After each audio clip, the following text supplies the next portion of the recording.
ndị na-agba ashawo bụ ụmụaka be anyị karịziri ndị na-ada agba ashawo. O nwere nwaanyị na-agbụrụ ashawo kịta. A normal single girl na Igbo kịta ekwesịrị ọ ga-ajụ gị ego one. Nwaanyị na-ada alụ ji, ọ dị alụ ede, o nwere ebe o nwere shop, o nwere ebe ọ na-abọpụta otu eje. Kedu ka ọ ga-esi nweta labubu? If you are looking at me and ilube nwaanyị banye nkwa ekpere Wednesday, ndị be anyị were go ahịa gbafee uche. Ị ga-ahụ chifu otu na efu dị mkpa Chineke kere obido n'otu na-aṅụ ahịa. Ọ ga-ewu Dangote ịbụ Obi Kubana, ị na-aṅụ ahịa ibido n'otu dịwazie happy, spirit ga-adị happy, ọ dịghị ka ị na-eme ọfụma, ediso relax. Ị kwesịrị ịdị happy ebe ego ababeghị aka. Ị kwesịrị ịdị happy. Ahịa akpọrọla awa menụ na ise ngwe ashawo si kpọrọ ụmụ nwaanyị anyị naghị.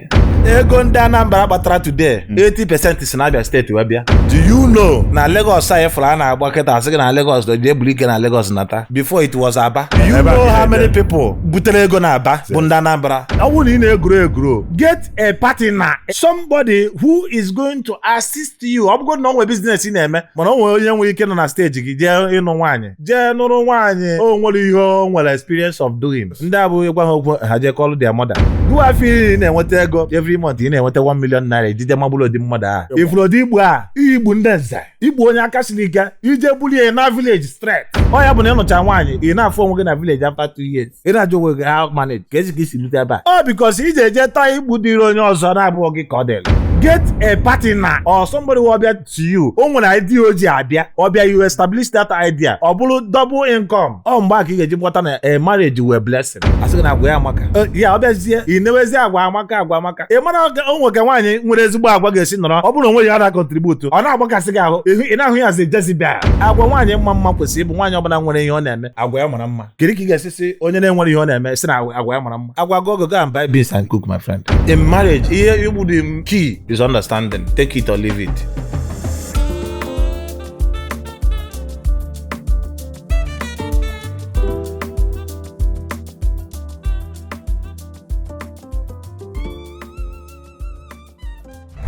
Bam, bam, bam, bam, bam, bam, bam, bam, bam, bam, bam, bam, bam, bam. Ịmana unu na gbama unu ama na abụna bụrụ gbama ịma mbụrụ gbam. Ọ bụ na ị nwere obi etiekwa na arụ, ọ bụ na ibi n'oge mba na opu bọdị n'ebe anyị nọ na gbam ụmụ maka isi eme ya n'oge gbam. Ebe a bụ nọ anyị kpọpee ya ka mmiri ọ na-agbasịsị. Nke anyị kwuru juo ya ekwu ọzọ, nke anyị mere juo oyi anyị eme ọzọ ka e nwere ife a na-akọ na mba ụwa. Nke anyị sinye n'ọkụ dịka ọ nọdụ asụsị anyị esukwu ịnya nkụ. Ma ọ na-asụ ọ na-asụ gogo. Ndị bụ anyị ebe a ka anyị na-akpọta ndị ọdịka ọ dị anyị the big talkers, ndị nwere 1 or 2 things to tell the society. Ọ bụ na ime ekwu nkwu ya ka ọ daa gbam nyefe. Anyị na-akpọta ndị na-akọwa ife dị omeme, ife dị anya, ife dịka ọ nọdịrọ. Afa mbụ Chijioke Igwendụ Odogwu bụ ugbo ya mbaba ezigbo onye Aba. Tata enwere m a social commentator, a businessman, entrepreneur, a content creator, and onye ife ọma na-amasị. Maka na enwe ndị ife ọma na-ada amasị.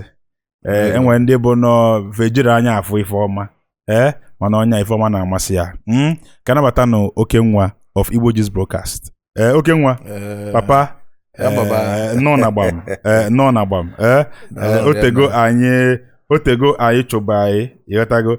Otego anyị si ka anyị malụ ma ị ga-anọnyekwala anyị. Tata esi ka ị bịa nọnyela anyị. CEO Ramkins Properties. Nọrọ nne kọwala anyị kedu onye bụ Okenwa, gaa n'iru. Ya mbaba ekene m gị. No, my brother. Igbo bụ Igbo ndị ọma na-ege ntị. Ekenekwe m onye ọbụla. Okenwa bụ ife ji wee malụ m. Yes. Ezigbo afa m bụ Okechukwu Ike. Abụ m onye Uturu nke dị n'Isukwatọ Local Government of Abia State. Wena asị amakwala unu mma. No. Yes, so. No. Dalụ. Okenwa, kedu obodo ebe amụ gị, kedu ebe ito, kedu ebe ị chụrụ mgbele, ebe igwule ego aja, kedu ogbe, kedu primary school ije, secondary ije, ọ bụgo na ije kwu mahadum ime ka ịmalụ, gaa n'iru. Amụrụ m na Anambra State, Onitsha. So I was born and brought up on Onitsha. I'm so in Oyibo. Agụrụ m school, my primary school Now I started from Okpoko 1.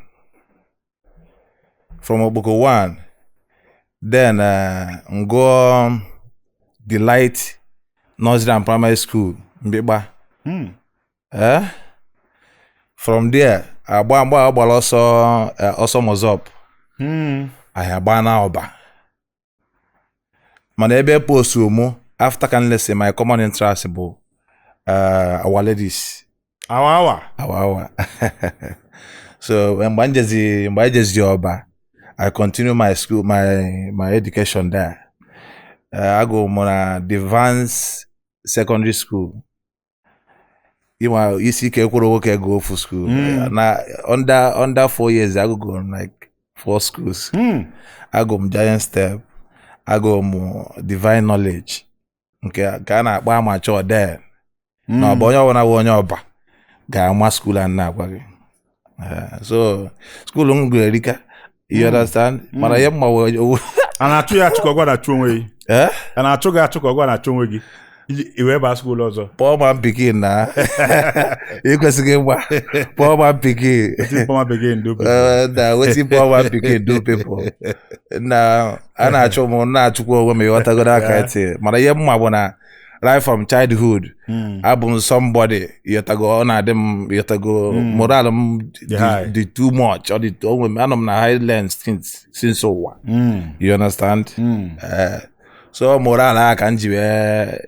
All them ki na emeba ọ dị aga dị ma like ị nọ nwe ebe bụ nnọlụ ne pretend ebe mma na ụzọ adị aga follow nwe ozugbo you understand ọ ya ma o je dị ka ngasi school yata no mo fo ebe that means bi n'Okpoko. Yes, bikwa n'Ọba ebi mo Okpoko kunu bi wee na akwụkwọ Ọba mba Okpoko. Whereby my father no where is him as a okay. Okay. So from Obokazi, I move Oga show light as in Mbeba. Okay. Mbeba no ma obo yet be on the channel Mbeba na. Oh. It must show light na. Yes. That area. Okay. I move from Obokoje. Oh. Olusia mba agbara ọsọ Mozop. Imo go agbara ọsọ Mozop na 20 I think 2004. Yes. 23 or 24. Was it okay? Yes, 24.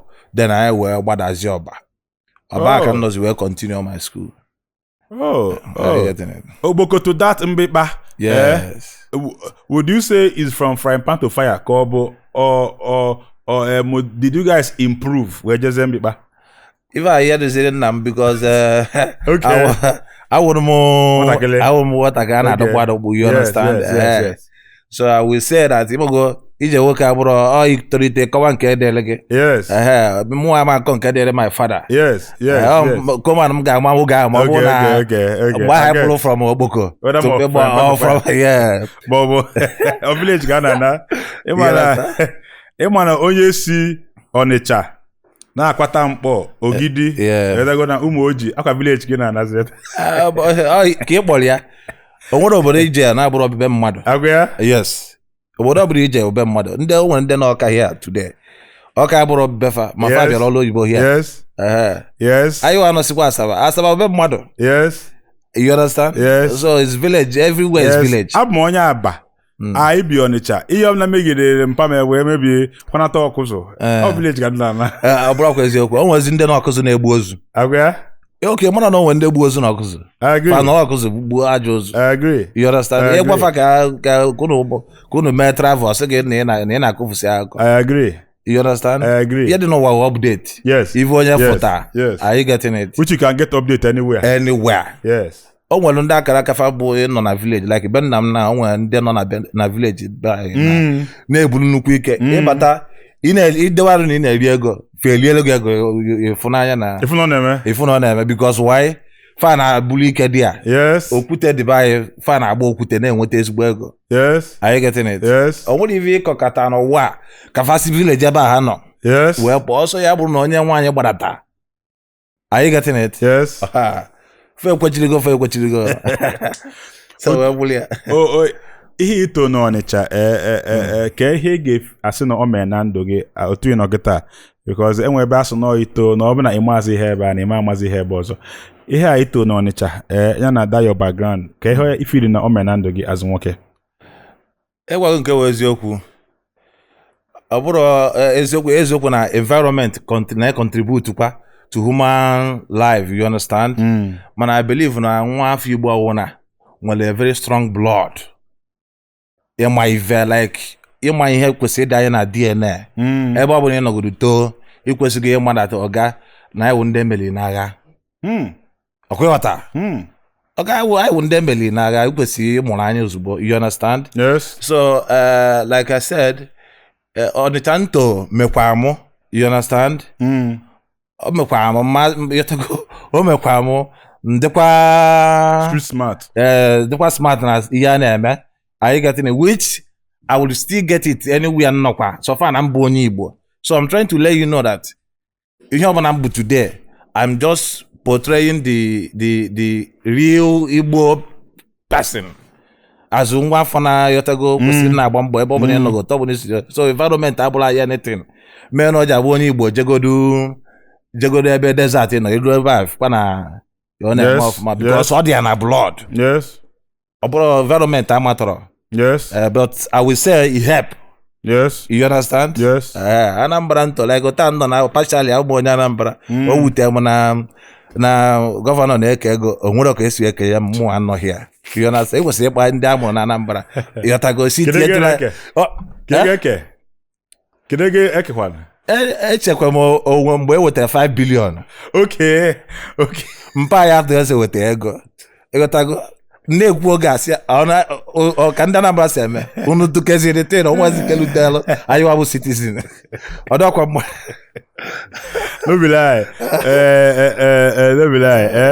okay nwa enwe statement ikwu ịma na abịa na something mmadụ nwere ike kwuo okwu people ama aghọta ya until they call ya ọfụma enwe ikwu kịta isi na azụ onye Igbo ikwesịrị ịma na ịbụ onye emeri n'agha na enwe ka onye emeri n'agha si eme so ka anyị nwee ike ịgbagodo okwu atọch maka ụfọdụ nwere ike na-asị ka ihe omini ka ihe omini enwe ka onye emeri n'agha kwesịrị isi na-eme and ka ihe mean by that. Okay, let me ka ntinyekwa ọnụ na ya once more. Ihe mean by onye emeri n'agha anyị gatineti bụ na ị na-anya emelikwa anyị n'agha eziokwu but is a kind of a proverb. Nwa maala azino ịmaala ebe isi. Are you getting it? Like onwe ya kwuru ga say poor man pikin. The same way onye somebody bụ onye ego dị na befa ga na-esi eme abụrụ ote onye ego na-adọrọ befa si eme, you understand? Onye tileti. I get this a kind of different lifestyle, you know? So ị na-ebi ndụ ikwesị na-ebi ndụ ka poor man pikin ọ bụrụ na ị bụrụ yotago ọ ga ihe ju ebido ụwa bụ 25 or 20 pounds. Are you getting it? Ị na-ebi ndụ ka onye ji 20 pounds wee bidoro ụwa gị na onye ji 1 million pounds ọ bụrụ ofu ihe. Are you getting it? O nwere hustle ị ga-akụ yotago azụ onye nyelu 20 pounds onye ji 100 pounds ama nkụ the hustle. You understand? Yes. So even meaning was nwa Igbo ịgba mbọ dị n'ọbara. Ọ yọpụta as in onye emeli n'agha ya ifụkwa ego na enyela ya eji ebido ụwa ya, you understand? O nwere ebe na ị na-achịpụ boy na-asị gị na nwanne m efugokwa ka ba anyị dị like ụdị mmadụ m eji m azụ wee jee obodo oyibo. Azụ njije obodo oyibo mmiri Igbo ana m ele ụlọ ọkara nka anya wee pụọ. I was looking at people na-adọrọ okay. Are you getting it? My family si na ya bụ na anyị enwere nnukwu ego. Are you getting it? Yes. So I was looking at them wee jebe ebe nna eje ihe ọ pụtara bụ ịghọtago onye nwa maalụ dat na ebe o sikwa ịghọtago na o nwere ihe dị ebe a.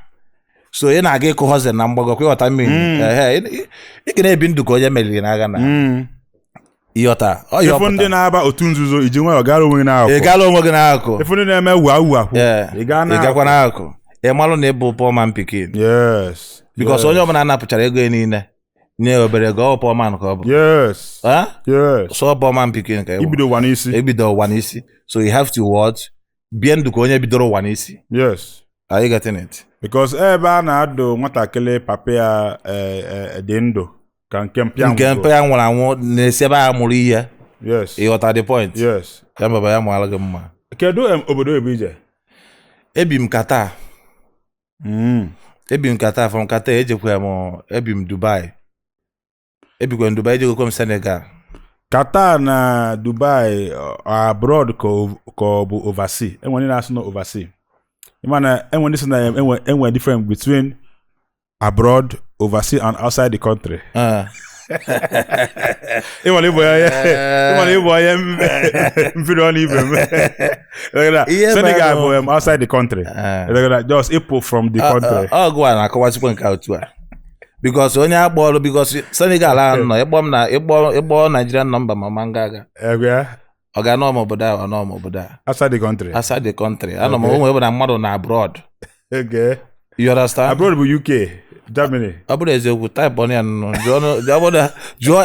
jụọ chat GPT si ya where is abroad? Ọ ga-asị gị a location outside your own destination.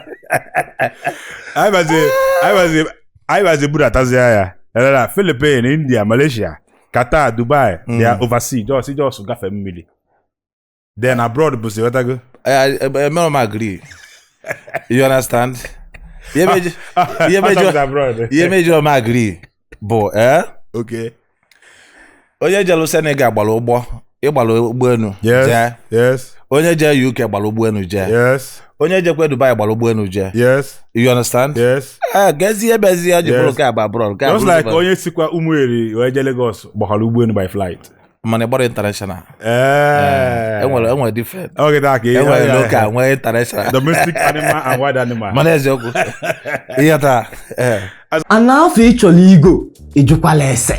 Anaafọ ịchọrọ igo, imekwala investigation. Bịa na Pine Leaf Estate and Properties. Anyị adịela ana na-ese okwu.